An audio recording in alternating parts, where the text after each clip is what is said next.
मुस्लिम league नून के मरकजी रहनुमा और वजीर दिफा ख्वाजा आसिफ का कहना है कि IMF के साथ मुआहदे से मस्बत और मनफी दोनों असरात पड़ेंगे।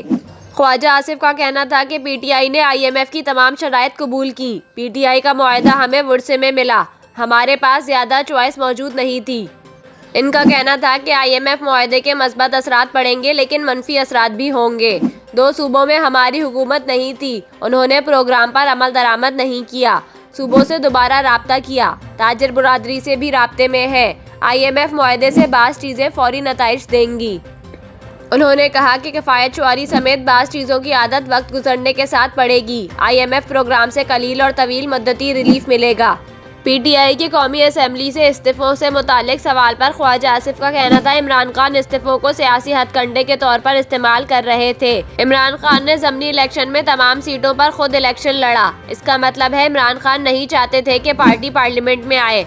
चीफ जस्टिस उमर अता बंदियाल के रिमार्क्स हमसे ज़्यादा इमरान खान पर लागू होते हैं।